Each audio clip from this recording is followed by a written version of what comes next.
참 좋으신 하나님, 이 저녁에도 저희들이 주님 앞에 나왔습니다. 황무한 이 땅, 소망이 어디에 있는지 몰라 많은 사람들이 방황합니다. 혼돈과 흑암과 공허가 가득한 세상, 우리는 어디로 가야 하는지를 몰라 방황하고 있습니다. 그러나 주님은 상처받은 사람들의 마음을 감싸 안으시고 그들의 마음속에 있는 냉기를 온기로 바꿔주셔서 우리들 속에 잠재워 있던 아름다운 생명의 씨앗이 싹트게 해주십니다. 주님이 빛이 있으라 하심에 빛이 있게 되었음을 우리가 믿습니다. 흑암에 처해 있는 이 땅에도 하늘로부터 비춰지는 빛이 있게 도와주시고 그 빛을 바라보고 사는 사람들이 날마다 비틀거리지 아니하고 천국길 걸어갈 수 있도록 인도하여 주옵소서. 오늘 우리의 내면 속에 깃들여 있는 혼돈과 두려움을 주님 앞에 내놓습니다. 주님이 함께 하시면 우리는 능히 이 어려움들을 이겨나갈 수 있음을 믿기 때문입니다. 주님 앞에 나오면서 감사한 마음으로 봉헌한 이들이 있습니다. 그들의 마음과 삶을 받으시어 하나님의 선하신 뜻대로 사용하여 주옵소서. 몸과 마음이 지쳤던 이들이 있다면 하나님 회복되는 역사가 나타나게 도와주시고, 삶의 무게에 짓눌려 어찌할 바를 몰라 방황하는 이들이 있다고 한다면 그 무게를 넉넉히 감당할 수 있는 내적 능력이 우리 속에 회복되게 도와주옵소서. 누군가와의 갈등 때문에 어려움을 겪고 있는 이들이 있다고 한다면 서로를 용서하고 용납할 줄 아는 마음의 여백이 우리 속에 자라나게 인도하여 주옵소서. 우리 속에 사랑의 샘물이 고갈되어서 어찌할 바를 몰라 하는 이들이 있습니까? 사랑의 샘물이 다시금 솟구쳐 나오게 도와주셔서 우리를 통하여 하나님의 은총이 이 세상에 물결처럼 흘러가게 도와주옵소서. 오늘도 우리에게 주실 말씀을 고대하오며 예수님의 이름으로 기도하옵나이다. 아멘.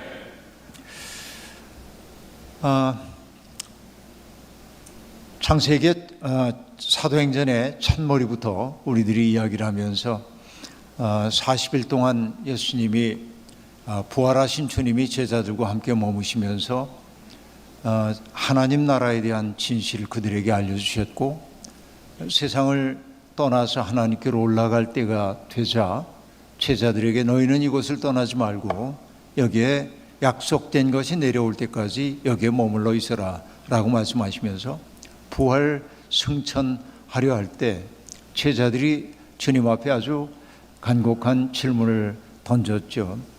주께서 이스라엘 나라를 회복하실 때가 이때입니까? 라는 질문을 했고, 주님은 그 질문의 방향을 완전히 바꿔놓았음을 알 수 있습니다. 오직 성령이 너희에게 임하시면 너희가 권능을 받고 예루살렘과 온 유대와 사마리아와 땅끝까지 이르러 증인이 될 것이다 라고 얘기해서, 아름다운 세상 만드는 것은 하나님의 꿈이기도 하지만 하나님은 바로 우리를 통하여서 그 일을 감당하기를 원하신다. 이것이 예수 그리스도의 메시지였습니다. 어느 신학자는 얘기합니다.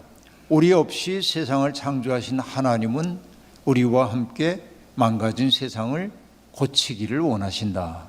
이게 은혜 위에 은혜인 것이죠. 그러기 위해서는 우리가 하나님의 꿈이 되기 위해서 우리에게 필요한 것은, 조건은 뭐였습니까? 성령이 우리의 마음속에 들어오는 것, 성령이 우리의 마음속에 내주하여 계시는 것, 그랬습니다. 성령 충만함을 받았을 때 사람들에게 가장 먼저 나타나는 현상은 무엇입니까? 이전엔 만날 수 없었던 사람들이 만나게 되고 그들의 속마음을 헤아릴 수 있게 되죠. 이런 것들이 유형화되어 나타난 것이, 사도들이 나가서 하나님의 말씀을 전파할 때 세계 각지에서 예루살렘으로 모여왔던 사람들이 자기들이 어릴 때부터 썼던 모어로 그들의 말을 알아들었다라고 얘기하는데요. 언어적으로 얘기하면 우리들이 primitive language라는 말을 쓰기도 하는데, 뭐랄까 원시적 언어라고 얘기하기도 하지만 이게 원시 언어를 얘기하는 게 아니고 마음이 통해버리는 것을 얘기하는 것이지요. 종종 제가 정진규 선생님의 시를 떠올리곤 합니다. 옹알이라고 하는 시가 있는데 그 시는 이렇게 시작이 됩니다. 우리 집에 천사가 오셨다. 어떤 천사일까요? 시인은 노래합니다. 결혼한 그 딸이 출산을 해가지고 산구환을 위해서 집에 온 겁니다. 아기를 데리고 왔습니다. 그런데 그 어린아이, 그 아기를 이렇게 바라보면서 시인이 너무 행복하고 기쁜 겁니다. 그래서 뭐라고 얘기하냐면, 하나님은 이 어린아이에게 옹알이 하나만 가르쳐서 보내셨다는 거예요. 애가 옹알옹알합니다. 그런데 이 시인처럼 언어를 가장 정밀하게 쓰는 사람이 누가 있겠습니까? 그런데 이 시인이 이렇게 얘기합니다. 옹알이는 의미도 무의미도 다 통한다. 그래서 나의 언어를 잠시 반납했다라고 얘기합니다. 여러분, 아이가 옹알옹알합니다. 그럼 여러분, 어느 무뚝뚝한 어른이 애한테 가가지고 이렇게 얘기합니까? 야 이놈아, 너 지금 무슨 말 하는 거야? 네가 똑바로 얘기해, 내가 알아듣지? 그런 어른이 있다고 한다면 그는 상당히 심각한 사람임을 알 수 있습니다. 옹알이 하고 있는 아이 앞에 가면은 제 표현으로 이렇게 얘기하는데요. 모음이 많은 말랑말랑한 언어를 가지고 애들한테 갑니다. 아무리 딱딱한 어른도 그럽니다. 애가 옹알옹알하면 어른도 옹알거리기 시작합니다. 그랬어 그러고, 뭘 그러긴 뭘 그래요. 근데 애가 옹알옹알하면 다 공감해 줍니다, 거기에. 그래서 시인이 하는 얘기가 뭐냐면 의미도 무의미도 다 통한다. 여러분, 의미와 무의미가 다 통하게 된 까닭이 뭘까요? 사랑하기 때문에 그렇습니다. 어머니들은 특별히 아이가 우는 소리를 들으면 배가 고파 우는지, 혹은 오줌을 싸서 기저귀가 축축해가지고 우는지, 그쵸, 돌봄이 필요해서 우는지를 다 알잖아요. 알아듣잖아요. 이게 놀라운 일입니다. 여러분, 새가 지저귀는 소리를 들으면 너무 좋잖아요. 새소리. 그런데 그 새소리도 우리는 그냥 평범한 사람들은 새가 우짖고 있구나 이렇게 느끼지만, 새소리를 열심히 듣고 있는 사람들은 저 소리가 정말 우짖는 소리인지, 그냥 노래하는 소리인지, 아니면 동료들에게 위험을 알리기 위한 신호인지, 동료들에게 여기에 먹을 것 많으니까 오라고 하는 소리인지 구별하거든요. 이게 뭐냐? 전부 사랑에서부터 알아듣는 거예요. 내가 누군가를 사랑한다고 한다면 그의 말귀를 알아듣기 시작합니다. 우리가 누군가에게 말귀를 알아듣지 못한다는 것은 무엇 때문이냐면 그와 나 사이에 사랑의 마음이 없기 때문에 그러하다고 얘기할 수 있습니다. 그런데 성령께서 하신 일은, 성령에 충만한 이들이 나와서 방언으로 말을 하자 모두가 알아들었다라고 얘기하는 것은, 성령이 하는 가장 중요한 사건이 뭐예요? 통하지 않는 사람들이 통하게 만들었다. 저는 이것을 사랑의 기적이라고 얘기를 해보는 건데요. 그렇죠? 우리가 똑같은 언어를 사용하지 않더라도 얼마든지 통할 수 있는 것들이 있다, 이렇게 얘기할 수 있습니다. 세상은 끊임없이 여러분 통하지 못하도록 만들 때가 제법 많이 있습니다. 제 방식대로 얘기하자면, 인간이 욕망의 바탕 위에 자기의 인생의 집을 지을 때, 욕망이라고 하는 것은 항상 뭐냐면 배타적입니다. 내 배고픈 사정만 헤아리죠. 이게 욕망의 바탕을 둔 삶이라고 얘기할 수 있습니다. 내 것 먼저 채워져야 합니다. 그래야 다른 사람에게도 마음을 둘 수가 있습니다. 그런데 여러분, 욕망의 바탕을 둔 그 삶은 늘 부족함을 느끼게 됩니다. 그래서 전도서 기자도 이야기를 했던 거죠. 모든 물이 바다로 흘러가지만 바다를 채울 수 없는 것처럼 인간의 욕망도 채워질 수가 없다는 겁니다. 그러니까 여러분, 내가 바라는 바가 다 이루어지면 그 다음부터 인간다운 삶을 살겠어, 내가 어떤 사람들에게 나의 좋은 거 나누며 살겠어 라는 사람들이 있습니다. 사랑을 실천해야 할 시간을 무한히 유보하고 살고 있는 사람들은 있습니다. 그들은 사랑할 수 없습니다. 죽을 때까지. 왜냐하면 욕망은 채워지는 법이 없기 때문에 그렇습니다. 욕심과 욕망이라고 하는 거, 욕구와 욕망이라고 하는 건 분명히 구별되는 겁니다. 욕구라고 하는 건 어떤 것이죠? 내가 두 끼를 굶었더니 배가 고파서 뭔가를 먹고 싶다 하는 건 욕구입니다. 오랫동안 물을 마시지 못했더니 목이 말라요. 물을 마시고 싶다 하는 거 욕구입니다. 간밤에 걱정이 많고 여러 가지 일이 많아서 잠을 못 이루었더니 졸려요. 자고 싶어요. 이건 욕구입니다.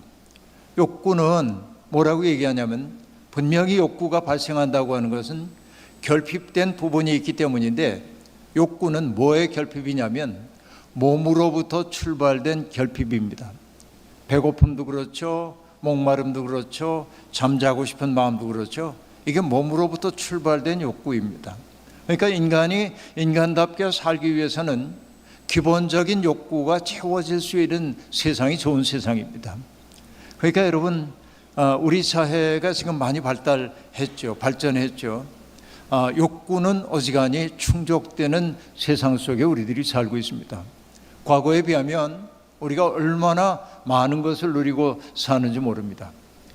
아주 오래전 얘기이긴 합니다만은 어떤 사람이 오늘 우리가 문명의 이 길을 가지고 누리고 살고 있는 것을 조선시대의 상황으로 얘기하면 각 개인이 하인 30명 이상을 두고 사는 격이랍니다. 따지고 보면 그렇습니다. 우리가 옛날에 밥하려고 하면 산에 가서 나무 해와야 되고 아궁이에다가 다 떼고 이러면서 밥을 해야 되는데, 지금은 그냥 밥솥에 앉히기만 하면 전기가 다 해주고, 자식들이 밥 먹으러 오면은 찬밥 먹이지 않으려면 다 데펴야 하고 애를 써야 하는데, 요즘 간편하잖아요. 마이크로웨이브에 네가 데펴 먹어, 그럼 되고. 옛날에는 여러분, 음식물 상하지 않도록 하려면은 집 뒤에다가 굴을 파고 거기에다가 김치독도 갖다 놓고 수박도 한 덩어리 갖다 놓고 이래야 하지만 냉장고가 다 해결해 주고, 옛날에 김치 겨우내 먹으려면 김치독 파묻을 수 있는 땅을 파야 하고 거기에 독을 묻어놓기도 하고, 그렇지만 김치 냉장고가 다 해주고. 여러분, 이렇게 따져보면 어딘가로 이동하려고 그러면 먼 길이 걸어가든지 그러는데 자동차가 다 태워주고, 누군가에게 편지 하나 보내려고 한다면 인편에 사람에게 편지를 보내야 하는, 그런데 요즘은 그냥 휴대전화 가지고 세계 어디나 접속하고. 그러니까 조선시대로 얘기하면 우리 모두가 하인 한 50명은 두고 사는지도 모릅니다. 그럼 여러분, 우리는 그들에 비해서 50배는 행복해야 합니다. 50배는 삶의 여유가 있어야 합니다. 그런데 여러분, 행복하세요? 난 너무 행복해. 내가 이렇게 누리고 사는 게 얼마나 좋은지 몰라. 이런 사람 만나보기가 힘들어요. 그런 분들은 천연 기념물에 속하는 것 같아요. 거의 그런 사람들 찾아보기가 어려워요. 그러니까 여러분, 사람들에게 그런 만족과 감사가 너무 부족한 것처럼 보입니다. 왜 그럴까요? 욕구는 채워졌는데 뭐가 안 채워져서? 욕망이 채워지지 않아서. 영어로 욕망을 desire라고 얘기를 하는데, 이 desire라고 하는 거는 여러분, 아까 욕구 얘기하는 거, 욕구는 영어로 needs입니다. need, 필요에다가 s 붙여서 needs가 욕구예요. 그런데 기억나시나요? 욕구는 결핍이지만은 어디로부터 시작된 결핍이었습니까? 몸으로부터 비롯된 결핍이었어요. 이걸 채우려고 그랬어요. 욕망은 똑같은 결핍인데 몸으로부터 시작된 결핍이 아닙니다. 그건 뭐냐면 마음으로부터 빚어진 결핍감입니다. 자, 여러분, 저는 이런 양복 입는 거 괜찮습니다. 뭐 제법 좋은 양복과 넥타이를 메고 있네요. 뭔지 모르겠는데 제가 사지 않았으니까 뭔지 몰라서 보는 거예요. 근데 저는 아내가 예를 들면 여보 넥타이를 7만 원 주고 샀어. 그러면 내가 깜짝 놀랍니다. 아니 10,000원에 2개짜리도 길에서 팔던데. 나는 아무 상관없어요. 10,000원에 2개짜리 매도 난 괜찮아요. 전혀 결핍감을 안 느껴요. 왜? 내 마음이 허기져 있지 않기 때문에 그런 거예요. 근데 여러분, 예를 들어서 내가 10,000원에 하나짜리 넥타이를 맸는데 어느 날 보니까 내 친구가 맨 넥타이가 유난히 그 패브릭이 좋아 보여가지고 그 뭐야? 그랬더니 유명한 브랜드를 얘기하면서 우리 교인이 이런 거 선물해 줬어. 그러면서 넌지시 얘기하는 거야. 이게 몇십만 원이래. 그러면 여러분 갑자기 내가 어떤 생각이 듭니까? 나는 우리 교인들이 10,000원짜리 넥타이 매주는데 저 사람은 뭐 30만 원짜리 넥타이를 맸다고? 그러면 속상해지면 바보입니다. 욕망이라고 하는 것은 바로 뭐로부터 출발되냐면 욕망은 마음의 결핍감입니다. 마음의 결핍은 채워지기가 어렵습니다. 늘 욕망이라고 하는 것은 호구렁과 같아가지고 채워지지 않는 것입니다. 그래서 여러분, 우리가 살고 있는 이 세상은 끝없이 우리에게 욕망을 자극합니다. 이게 세상이 돌아가는 이치입니다. 만족하고 사는 사람들 보면 그렇게 사는 거 아니야 라고 얘기합니다. 난 이거로도 만족해요. 그럼 넌 야망이 없냐? 그렇게 살면 안 돼. 왜 날 가르치려고 그럽니까? 그렇죠? 난 자동차도 없는 사람이긴 합니다만 100일량이 얼마 안 되는 차 타고 이렇게 가는데 너는 사회적 체면이지 어떻게 그런 걸 타고 다니냐라고 얘기하면 내가 체면이 없는 사람인가 이 생각이 들죠. 세상은 끊임없이 우리에게 욕망을 자극합니다. 그런데 여러분, 이 매스컴을 통해 자극되는 욕망이 내가 성취할 수 없는 욕망인 경우에 과거의 사람들은 저거는 나와 무관해 이렇게 생각했어요. 그런데 지금은 어떤 세상입니까? 욕망이 평준화되었다. 저 사람이 누리는 건 나도 다 누리고 싶어요. 그러니까 나의 욕망은 이만큼인데 내가 가지고 있는 경제적 능력이나 사회적 능력은 요밖에 안 돼. 이 차이, 이걸 메꿀 길이 없는데 이걸 뭐로 채우냐면 사회적 불만으로, 불평으로 누군가에 대한 탓으로 돌려요. 그러니까 이 간극 속에는 감사가 들어갈 여지가 없는 거예요. 이게 욕망을 바탕에 둔 삶의 문제라고 얘기할 수 있겠습니다. 여러분, 미국의 생태학자인 그 윌 키머러라고 하는 사람이 있는데, 월 키머러라고 하는 여자분이 있는데, 그분이 자기가 이제 아메리카 원주민들 출신입니다. 이분이. 그래서 오난가다라고 하는 부족 출신인데 자기 부족의 학교에서 일어나는 일을 흥미롭게 들려줍니다. 그들은 월요일만 되면 학생들이 운동장에 다 나와가지고 뭘 하냐면 Thanksgiving Address라는 걸 해요. 감사의 연설을 합니다. 누군가가 얘기하는 겁니다. 오늘도 이렇게 맑고 푸른 하늘을 저희에게 주셔서 감사합니다. 그러면 다른 학생이 얘기합니다. 산들바람이 우리의 뺨을 스치게 해주셔서 감사합니다. 녹색의 나무를 볼 수 있게 해주셔서 감사합니다. 친구들과 더불어 이렇게 지낼 수 있게 해주셔서 감사합니다. 맑은 물이 흐르는 냇가에 수영할 수 있게 해주셔서 감사합니다. 감사의 이야기를 나누기 시작합니다. 이게 일주일의 시작입니다. 생각해 보십시오. 그 Thanksgiving Address를 하는 사람이 세상을 바라보는 것과 언제나 자기에게 부족한 것만을 바라보고 사는 사람의 인생관이 같을 수가 없죠. 그래서 그 로빈 월 키머러라고 하는 사람은 이렇게 얘기합니다. 감사하는 마음과 자족하는 마음이야말로 돈이 주인 노릇하는 세상에 대한 가장 강력한 저항이다 라고 얘기합니다. 저는 이 말이 너무 좋아요. 그러니까 여러분, 누군가가 이 정도를 누려야 네가 행복한 거야 라고 얘기할 때 거기에 넘어가면 난 불행한 거야 이미.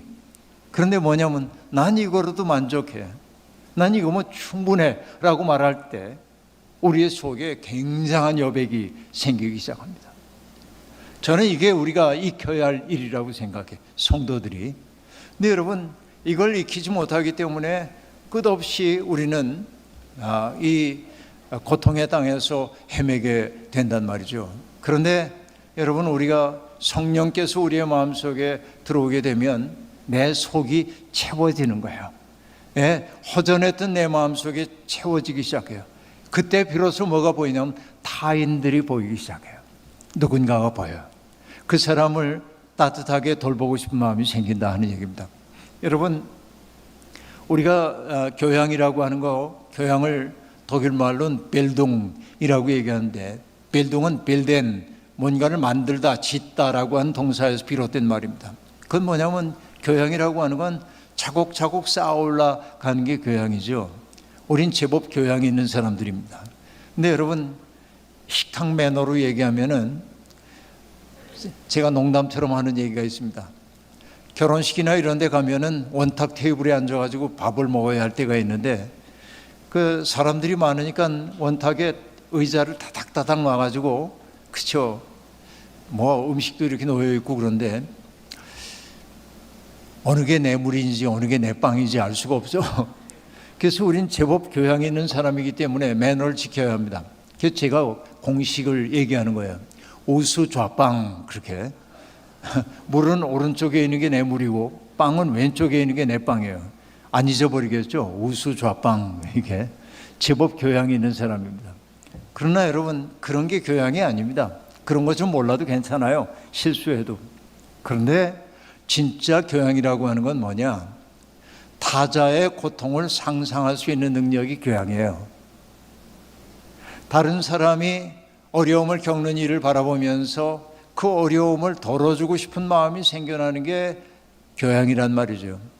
그러니까 여러분, 고급 레스토랑에서 내가 밥을 먹고 있는데 창밖에 어떤 사람이, 굶주린 사람이 앉아 있는 것을 볼 때 밥맛 떨어지게 저 사람이 왜 저기 앉아 있어? 이게 교양이 아니고, 그 사람의 배고픈 사정을 헤아리면서 1인분의 음식을 더 주문할 줄 아는 게 교양이란 말이에요. 성령이 하시는 일은 바로 그런 거예요. 타자에 대한 관심을 갖도록 만든다라고 하는 얘기입니다. 자, 오늘 본문을 보면 어느 날 베드로와 요한이 성전에 들어가려고 길을 걷고 있었습니다. 그런데 성전 미문 앞에, 아름다운 문이라는 뜻이죠. 미문이라는 게, 미문 앞에 날 때부터 걷지 못하는 사람이 하나가 있었습니다. 사도행전은 그 사람을 뭐라고 얘기하냐면 사람들이 떠매다가 그 자리에 두었다라고 얘기합니다. 왜? 성전을 드나드는 사람들에게 구걸하기 위해 거기에 떠매다 놓았습니다. 자, 이 말이 참 슬픈 말입니다. 떠매다가 거기에 놓았다. 이게 은근히 어떤 얘기냐면 사물화된 존재를 얘기하고 있는 거예요. 그죠? 사물 취급을 지금 받고 있어요. 존엄한 인격을 가진 사람으로 여겨지기보다는 표현 그 자체 속에도 떠매다가 여기에 두었다라고 말함으로 사물화된 거예요. 인간에게 주어져 있는 소명이 있다고 한다면 사물로 변해버린 사람들을 인간다운 삶으로 일깨우는 것이 사람들의 소명이라고 보는데, 그건 사랑을 통해 하는 일인데 어쨌든 상황을 그렇게 얘기해 놓고 있습니다.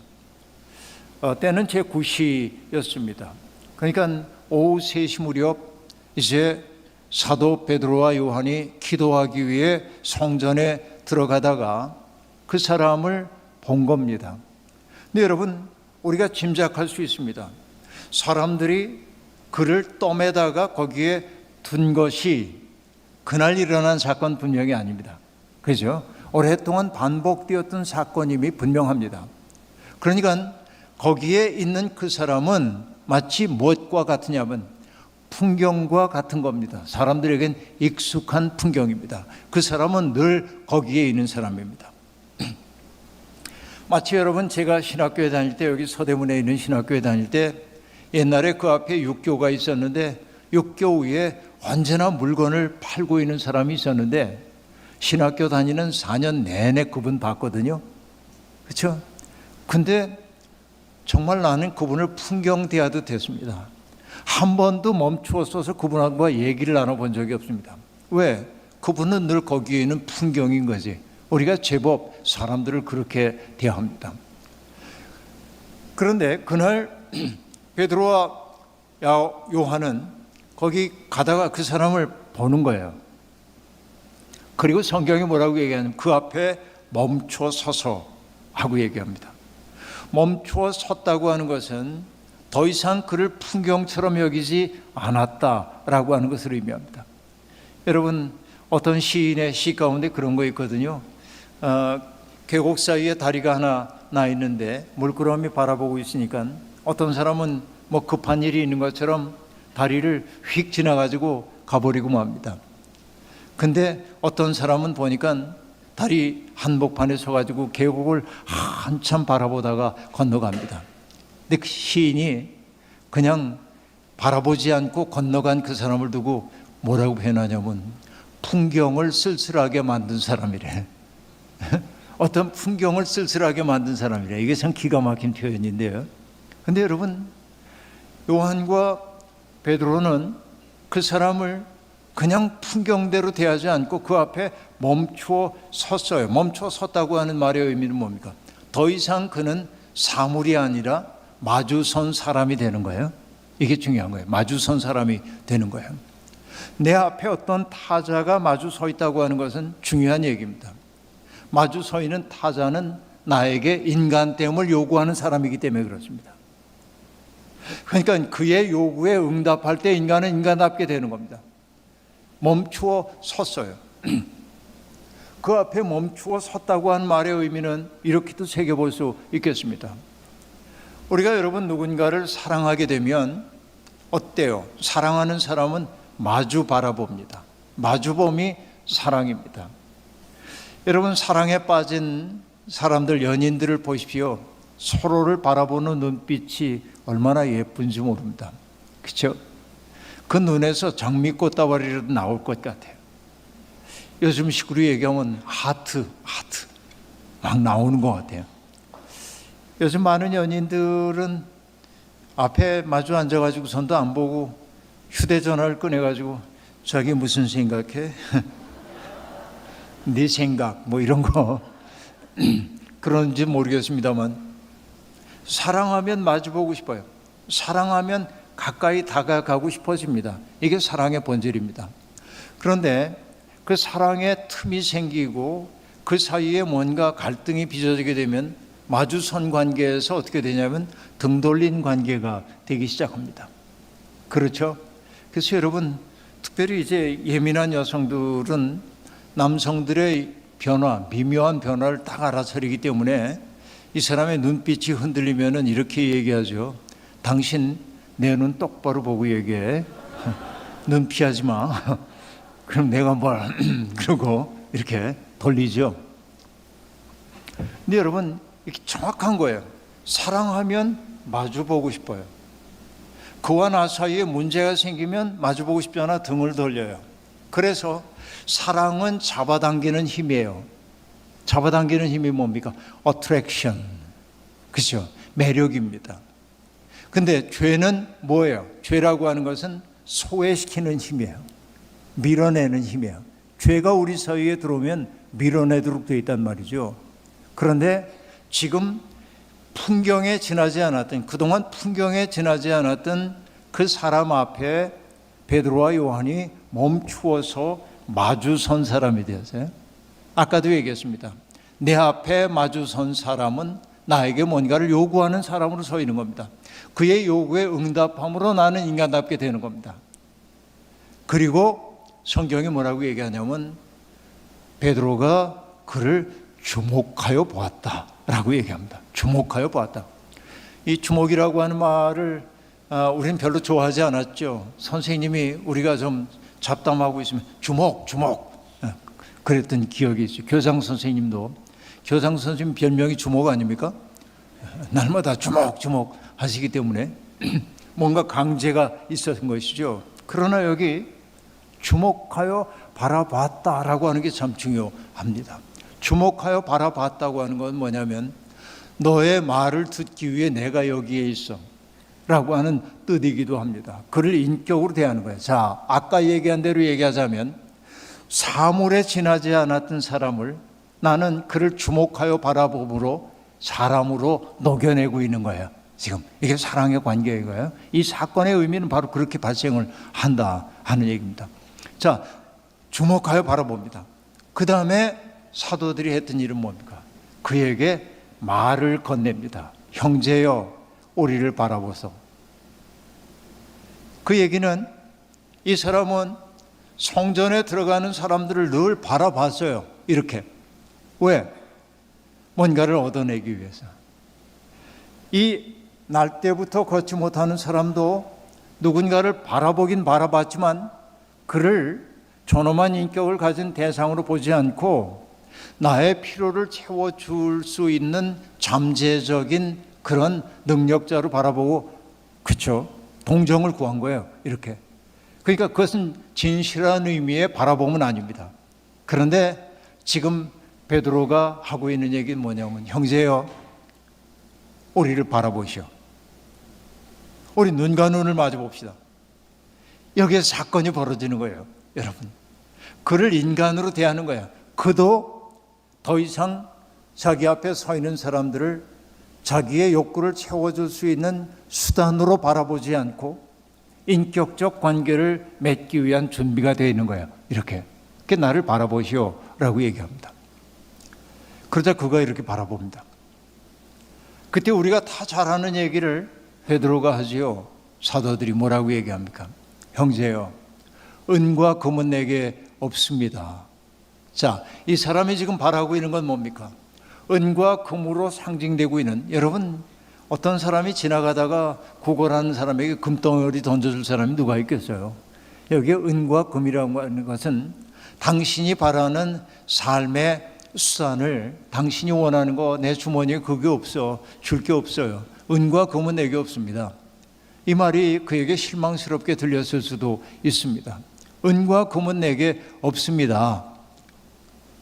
근데 그 다음에 뭐라고 얘기합니까?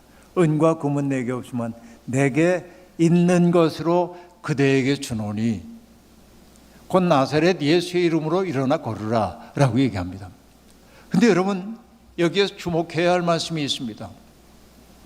은과 금은 내게 없지만 내게 있는 것을 그대에게 드리고 싶습니다 라고 얘기합니다. 내게 있는 게 뭐예요? 나사렛 예수죠. 베드로의 얘기를 보면. 그런데 여러분, 나는 이게 그 대목을 바라볼 때 가슴이 찡한 감동을 느낍니다.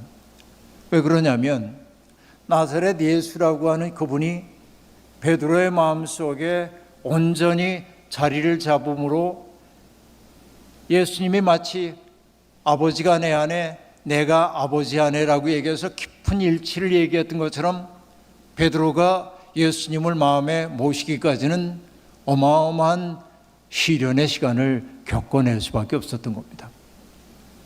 그 운명의 날 갈릴리 호숫가에서 그물을 깁고 있을 때 주님이 낯선 존재가 찾아와서 나를 따라 오너라. 여러분, 이게 우리 성경 번역이 예수님은 항상 반말하시고 이게 그다지 적절하지 않은데 나는 이게 온당하게 번역되어야 된다고 생각하는데, 형제 여러분, 나를 따르시지요. 나를 따르지 않겠습니까? 난 정중하게 얘기했다고 믿고 싶어요. 주님은 그런 분이죠. 형제 여러분, 나와 함께 하나님 나라 꿈꾸지 않겠어요? 나와 함께 하면은 여러분들이 사람을 낚는 어부가 될 겁니다. 나의 꿈에 동참하시겠어요? 이렇게 초대를 하셨을 거라고 생각을 합니다. 그런데 여러분, 그 예수와 대면한 그 순간 이 베드로의 마음속에 뭔가가 싹 텄어요. 그 낯선 분이 자기를 부를 때 그걸 하늘의 부름으로 느낄 수밖에 없는 강력한 요청이 있었다 하는 얘기입니다. 여러분, 옆에 이제 광성고등학교가 저 옆에 있는데요. 거기 광성고등학교를 세운 분이 윌리엄 홀이라고 하는 미국 선교사입니다. 그 선교사가 의료 선교사로 우리나라에 와서 뭐 학교도 세우고 그랬는데, 청일 전쟁 때 그 평양에 들어가가지고 콜레라가 창궐하던 평양에 들어가서 환자들 진료하다가 본인이 감염돼서 세상을 떠납니다. 이 아주 아름다운 삶을 살았던 분이죠. 근데 그 아내가 로제타 홀이라는 분인데, 이 로제타 홀이라는 분이 그 미국의 펜실바니아의 여자의과 대학을 졸업을 한 사람인데, 미국의 최초의 여성 의료 교육기관이에요. 거기를 나온 재원입니다. 거의 의학교를 거의 마칠 무렵에 어느 날 감리교 미국 선교부 여선교회 선교부가 발행한 책자를 보다가 이런 구절을 만납니다. 어떤 구절이냐면, 그대 진정 인류를 위해 봉사하려거든 아무도 가려하지 않는 곳으로 가서 아무도 하려하지 않는 일을 하라 라는 말을 봅니다. 그 얘기를 보는 순간 로제타는 그게 하늘의 부름인 줄로 받아들여요. 그래서 한 번도 들어본 적이 없었던 조선이라고 하는 나라에 들어오게 됩니다. 이게 로제타올의 삶의 시작입니다. 그러니까 여러분, 어떤 순간에 어떤 말씀이 내게 하늘의 부름으로 들려올 때가 있어요.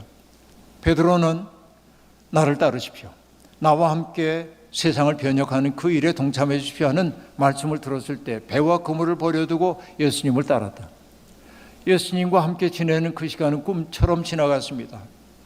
예수님이 계신 곳마다 병자들이 낫고 귀신 들린 사람들이 귀신이 내쫓겨 인간다움을 회복했습니다. 조각나 있던 사람들의 마음이 연결되어서 공동체를 이루었습니다. 곳곳마다 잔치가 벌어집니다. 새로운 세상이 열리는 것처럼 보였습니다. 꿈에 부풀었습니다. 예수님이 예루살렘으로 올라가신답니다. 그래서 베드로가 고백했습니다. 주는 그리스도시요 살아계신 하나님의 아들입니다. 얼마나 감동적 고백입니까? 그런데 주님이 예루살렘에 올라가면 고난을 겪을 거라고 얘기하지만 베드로는 그러면 안 된다고 주님을 만류하기도 합니다. 그리고 그 운명의 날 겟세마네 동산에서 주님이 말씀하시죠. 오늘 밤에 달개 울음소리가 들려오기 전에 내가 나를 모른다고 3번 부인할 것이다 라고 얘기합니다. 그때 베드로는 주님의 말씀이 청천벽력처럼 들립니다. 천부당 만부당한 말씀처럼 들렸습니다. 저는 어떤 경우에라도 주님 배신하지 않겠습니다. 죽을지언정 저는 주님을 버리지 않을 겁니다. 여러분, 이 얘기는 베드로의 진심이 담긴 말일까요? 해본 소리일까요? 저는 100% 진심이라고 생각합니다. 그러나 베드로는 자기를 알지 못했습니다. 갑작스러운 두려움과 공포가 엄습해 올 때 자기가 무너질 수도 있는 약자라는 사실을 알지 못했습니다. 그리고 우리가 알다시피 달개 울음소리가 들려왔을 때 그는 주님을 3번씩이나 모른다고 부인했고, 그때에서 주님의 말씀이 떠올라 참담하게 바깥 어두운 데서 통곡했다고 성경이 얘기합니다. 이것이 베드로의 마음속에 생긴 큰 상처 그리고 어둠이라고 얘기할 수 있겠습니다. 그리고 여러분, 주님이 부활하셨다는 소식이 들려오고, 그리고 디베랴 바닷가에 주님이 찾아오셔서 내가 나를 사랑하냐고 3번씩이나 물으심으로 그의 그 상처받은 마음을 치유해 주시고 새로운 소명을 주셨던 일이 일어났죠. 그러니까 주님과 함께 했던 그 시간이 꿈결처럼 지나갔을 겁니다. 저는 이걸 뭐라고 표현하냐면, 예수님을 막 만났을 때 베드로는 뭐와 같으냐? 신포도와 같아. 먹을 수 없어요. 그냥 개인의 삶 속에 매여 살고 있는 그런 사람이었습니다. 예수님과 만나서 예수님의 공생에 동참하는 동안 공동체가 이루어지고 사람들이 치유되고 꿈을 꾸는 모습을 보면서 마음속에 기쁨을 가득 담은 단맛이든 포도처럼 변했어요. 베드로는 새로운 세상을 열어갈 꿈이 생겼어요. 그런데 겟세마네 동산에서 3번씩이나 주님을 모른다고 하고 주님이 처형당하던 십자가의 현장에서 달아났기 때문에 베드로는 뭐가 되냐면 으깨진 포도가 되어버리고 말았다. 짓밟힌 포도가 되어버리고 말았다. 그런데 주님이 찾아오셔서 그를 용납하고 사랑하고 그리고 품어 안아주심으로 그는 으깨진 자기 속에 변화의 사건이 벌어져서 포도주로 바뀌었다. 더 이상 썩을 수 없는 포도주로 변화된 거예요. 그 과정이 결국 뭐냐면 내 속에 주님이 들어오신 거예요. 주님이 베드로의 마음속에 들어오기까지는 그렇게 긴 시간이 흘렀던 겁니다. 그래서 베드로가 말할 수 있는 거예요. 내게 있는 것으로 그대에게 드립니다. 그렇죠? 내 온 존재를 다하여서 내 마음속에 모셨던 그 예수 그리스도, 그분의 이름으로 말하는 거예요. 뭐라고 얘기합니까? 일어나 걸으십시오. 일어나 걸으십시오. 그리고 오른손을 잡아 일으키자 그가 일어나 걷기도 하고 뛰기도 하며 하나님을 찬양했다. 이렇게 말합니다. 여러분, 많은 사람들이 이 구절을 보면서 정말 그런 일이 있었을까? 날 때부터 걷지 못하는 사람이 정말 일어난 거야? 팩트야? 진실이야? 이런 관심을 자꾸 가져요. 그런데 여러분, 성경을 그렇게만 읽는 건 바보짓입니다. 생각해 봅니다. 우리도 걷지 못하는 사람인지도 모릅니다. 뭐 때문에?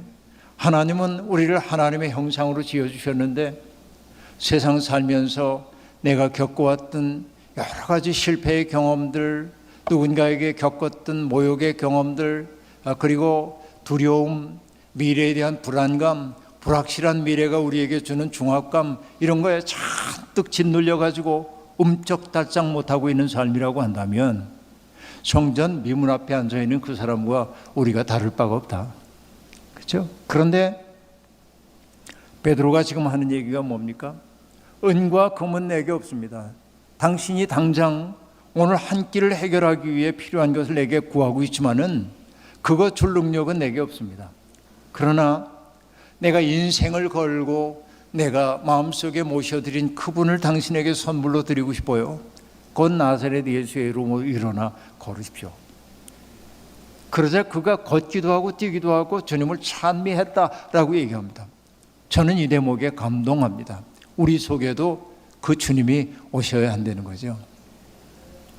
여러분, 한완상 박사님이라고 아시는지 모르겠습니다. 연세 드신 분들은 많이 아실 텐데요.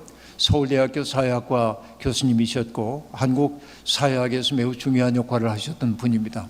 나중에는 통일부 장관도 하시고 또 그 적십사사 총재도 하고 그러신 분이죠. 근데 이 어른이 들려준 이야기를 저는 감동적으로 기억하고 있습니다. 1980년에 신군부가 들어섰을 때 어느 날 이분이 갑자기 집에 들이닥친 군인들에 의해서, 아니 정보사 요원들에 의해서 붙잡혀가지고 남산으로 끌려갔습니다. 아시죠? 80년대 초반에 남산에 간다고 한 말의 의미를 알잖아요. 그러니까 공포스러웠습니다. 그런데 한완상 박사님이 얘기합니다. 내가 서울대 교수라고 하는 그 지구이 때문에 그런지 몰라도 자기를 취조하는데 물리적인 고문 같은 건 하지 않았대. 잠을 재우지 않고 한, 이건 너무 힘들었지만, 그런데 그렇지 않은 분들은 너무나 많이 어려움을 겪은 겁니다. 자기가 갇혀있던 방 옆방에 지금도 이름을 얘기하면 알만한 목사님이 갇혀 계셨는데 그 목사님이 자기 방 앞으로 이렇게 끌려가는 거예요. 취조받으러. 갔다가 돌아올 때 보면 너무 시달려가지고 완전히 늘어져서 오십니다. 점점 낯빛이 어두워가기 시작합니다. 옆방에서 신음소리만 들려오고 아무 소리도 들려오지 않습니다. 어느 날 한완상 박사님이 너무 가슴이 아파가지고 자기를 지키는 간수에게 얘기했답니다. 옆방에 계신 목사님이 성경책도 없이 저렇게 지내는 게 너무 안타까우니 내가 가지고 있는 이 성경을 전해줄 수 있겠는가? 라고 묻자 그가 이렇게 대답하더랍니다. 알 수 없다고. 어떻게 하면 전할 수 있겠소? 그래서 윗분에게 말씀드려야 할 수 있다고. 윗분이 허락해야 한다고 그렇게 얘기했어요. 그럼 윗분을 만나게 해달라고. 그래서 한완상 박사님이 그 윗분과 만났어요. 그래서 목사님에게 성경을 좀 전해도 되겠는가? 그러자 그 윗분이 대답을 안 합니다. 그래서 돌아왔어요. 그래서 간수에게 얘기했어요. 윗분에게 얘기했으니 전해달라고. 얘기했잖아요. 허락받았다는 얘기는 아니지만 얘기했다고. 그래서 성경을 넘겨주는데 갑자기 고민이 생겼어요. 어떤 고민이냐면 나는 성경 없이 이 시간을 견딜 수 있는가? 그래서 고심하다가 성경을 반으로 갈랐답니다. 복음서 부분과 서신 부분을 반으로 갈라서 그래서 목사님에게 복음서를 전할까 서신을 전할까 그러다가 그래도 목사님이니 그러고 복음서를 건네고 본인은 서신 부분을 가지고 있었답니다. 한 박사님이 얘기합니다. 성경책이 건너진 그 다음 날부터 옆방에서 기도하는 소리가 들려오고 찬송하는 소리가 들려오고 그리고 끌려나가서 고초를 당하고 와도 성주처럼 당당하게 걸어오고 얼굴에 흑빛이 빛나게 빛나고 당당해졌더라 한 그 얘기를 하면서 한 박사님이 마지막으로 이렇게 얘기했습니다. 그분의 말투입니다. 예수가 들어가니까 삽디다. 예수가 들어가니까 삽디다.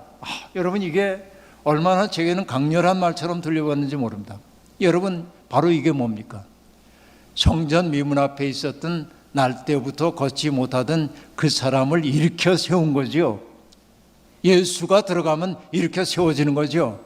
그가 하는 일은 뭡니까? 더 이상 구걸하는 사람이 아니라 뭐 하는 사람이라고 얘기했습니까?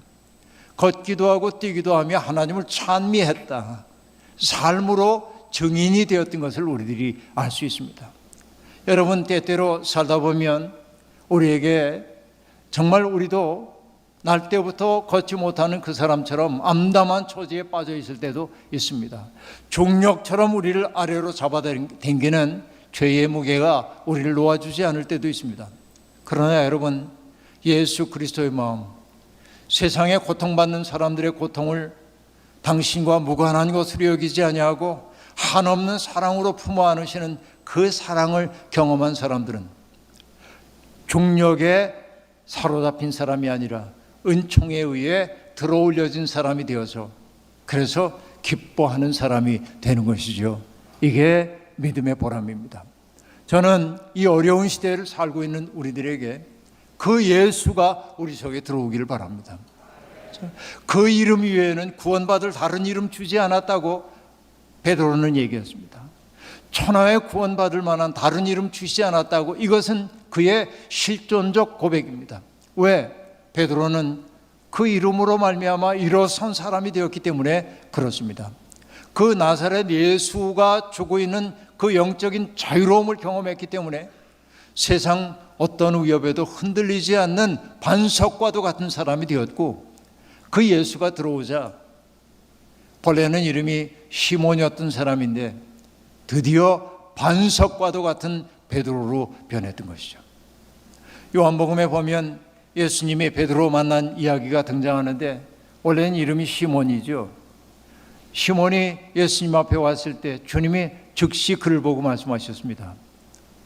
시몬, 성경은 시몬아 이렇게 얘기하지만 그냥 우리 존으로 얘기하기입니다. 존댓말로. 시몬 형제, 나는 앞으로 당신을 게바라고 부르려고 합니다. 게바는 베드로라고 하는 뜻이에요. 베드로는 번역하면 반석이라. 여러분, 시몬이라고 하는 갈릴리 어부, 시대적인 울분에 가득 차 있었을 사람, 그리고 먹고 사는 문제 때문에 온통 고심했을 그 사람, 그는 그냥 근근히 생을 영위하고 있는 그냥 인간이었습니다. 근데 주님은 그의 속에 뭘 보아낸 겁니까? 교회의 반석이 될 만한 가능성을 보아냈고 그 가능성을 호명하여 내셨습니다. 여러분, 그렇습니다. 우리 속에 심겨져 있는 씨앗을 보는 거예요. 바로 이 씨앗, 내 속에 있는 그 씨앗이 움터 나오도록 한 분이 바로 예수 그리스도입니다. 우리가 여러분 어떤 것을 보며 아름답다고 느낄 때가 있는데요, 아름답다라고 하는 말을 많은 사람들이 이렇게 저렇게 설명합니다. 그 얘기 다 떠나서 저는 이 말을 좋게 여깁니다. 그게 아름답다는 말의 유일한 어원인지는 모르겠으나 이렇게 설명하는 사람의 글을 본 적이 있습니다. 아름답다라고 하는 걸 우리 얘기해서 알이라는 게 뭐예요? 씨앗입니다. 생명의 가능성입니다. 은 뭐죠? 그것이 싹 터나온 것이 입니다. 가능성이 싹 틀 때 그게 아름답습니다. 여리지만 아름답죠. 아름다움은 잠재되어 있던 것들이 꽃으로 피어나고 싹으로 돋아나는 것이 아름답게 느껴집니다. 시몬이라고 하는 자연인간 속에 잠들어 있었던 베드로와 같은 가능성을 주님은 호명하여 내심으로 베드로가 되게 해주셨는데, 그가 베드로가 되기까지 아까 얘기했던 생의 경로를 거쳐갈 수밖에 없었고 마침내 그의 속에 주님이 불러주셨던 베드로가 형성되었을 때 그는 흔들리지 않는 단단한 사람이 되었다. 그래서 여러분, 모든 교회의 기초가 될 수 있었다 하는 말씀입니다. 여러분 속에도 바로 그 예수가 있기를 바라고, 그 예수의 이름으로 말하는 단단함이 여러분 속에 있어서 예수의 이름 때문에 일어선 사람, 어떤 경우에도 낭망하지 아니하고 우리를 추처럼 잡아당기는 중력의 어둠을 떨치고 일어나서 아름다운 세계를 지향하는 아름다운 사람들이 되기를 주의 이름으로 축원합니다. 자비로우신 하나님, 오늘 우리 성전 미문 앞에서 벌어졌던 한 사건 이야기를 통하여 하나님의 뜻을 생각해 보았습니다. 우리도 그렇게 주저앉아 있는 사람인지도 모릅니다. 욕망에 시달리며 습기가 가득 찬 영혼이 되어서 크게 폭발하지 못하는 그런 사람 말입니다. 그러나 주님이 우리의 마음속에 오시면 우리는 일어선 사람이 될 수 있습니다.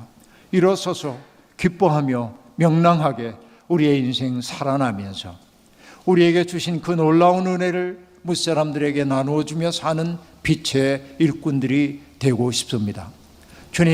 주님은 우리를 보고 너희는 세상의 빛이다, 너희는 세상의 소금이다 칭하여 주셨습니다.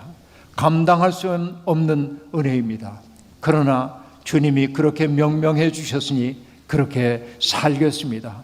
주님, 우리를 통하여 영광받아 주시옵소서. 예수님의 이름으로 기도하옵나이다. 아멘. 아멘.